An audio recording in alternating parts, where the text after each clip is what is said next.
नमस्कार मित्रांनो, महाराष्ट्र शासनाच्या महाराष्ट्र इमारत आणि इतर बांधकाम कामगार कल्याणकारी महामंडळ या विभागाच्या माध्यमातून दिनांक 18 जून 2025 रोजी शासनाने 2 वेगवेगळे जी.आर. निर्गमित करून महामंडळाच्या माध्यमातून राज्यातील नोंदणीत सक्रिय कामगारांना भांड्याचा संच व सुरक्षा संच अशा 2 योजनांच्या माध्यमातून जो लाभ देण्यात येत आहे, अशा दोन्ही योजनांमध्ये राज्य शासनाच्या माध्यमातून आता महत्त्वपूर्ण असे बदल करण्यात आलेले आहेत. आता भांड्याच्या संचामध्ये 10 नवीन वस्तूचा व सुरक्षा संचामध्ये काही नवीन वस्तूचा समावेश करून एकूण 13 वस्तूचे कामगारांना वाटप करण्यात येणार आहे. आणि या दोन्ही योजनांचा लाभ घेण्यासाठी नोंदीत सक्रिय कामगारांना लेखी स्वरूपात मागणी अर्ज सादर करणे आवश्यक आहे. तो अर्ज किंवा हमीपत्र कशा पद्धतीने भरायचे आहे याबद्दलची थोडक्यात माहिती आपण या व्हिडिओच्या माध्यमातून पाहणार आहोत.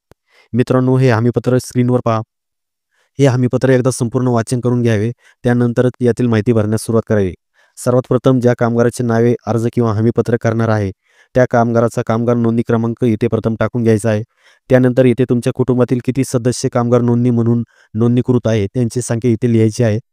त्यानंतर खाली कुटुंबातील नोंदणीत बांधकाम कामगारांचा तपशील इथे भरायचा आहे, जसे की त्यांचे नाव, त्यांच्याशी तुमचे नाते व त्यांचा कामगार नोंदणी क्रमांक इथे भरवायचा आहे. जर तुमच्या कुटुंबातील तुम्ही एकमेव नोंदीत कामगार असाल तर फक्त तुमचे नाव टाकून नात्यामध्ये स्वतः लिहून पुढे तुमचा नोंदणी क्रमांक भरवायचा आहे. त्यानंतर खालच्या बाजूला डिक्लेरेशन देण्यात आलेलं आहे. मी प्रमाणात करते की शासनाच्या महाराष्ट्र इमारत व इतर बांधकाम कामगार कल्याणकारी महामंडळामार्फत वितरित करण्यात येणाऱ्या वस्तूसंच मला सुस्थितीत प्राप्त झाला असून माझ्या व्यतिरिक्त माझ्या कुटुंबातील कोणत्याही व्यक्तीस या योजनेचा लाभ मिळाला नाही किंवा त्या घेणार नाहीत. त्याचप्रमाणे सदर संचाचे मला दुबार वाटप झालेले नाही. भविष्यात असे आढळून आल्यास होणाऱ्या कायदेशीर कारवाईस किंवा वसुलीस मी किंवा माझ्या कुटुंबातील सदस्य पात्र जबाबदार राहील. त्यानंतर पत्राच्या उजव्या खालच्या बाजूला दिनांक टाकायचा आहे. त्यानंतर लिहून देणार म्हणजे तुमची सही व तुमचे नाव लिहायचे आहे.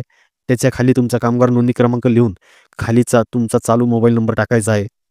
आता मित्रांनो, हे हमीपत्र संपूर्ण भरून झाल्यानंतर या हमीपत्रासोबत तुमच्या बांधकाम कामगार नोंदणी क्रमांकाची झेरॉक्स, तुमच्या आधार कार्डची झेरॉक्स जोडायची आहे आणि हा मागणी अर्ज प्रभारी कामगार आयुक्त, सहाय्यक कामगार आयुक्त किंवा सरकारी कामगार अधिकारी, जिल्हा सुविधा केंद्रातील अधिकारी यांच्याकडे सादर करायचा आहे.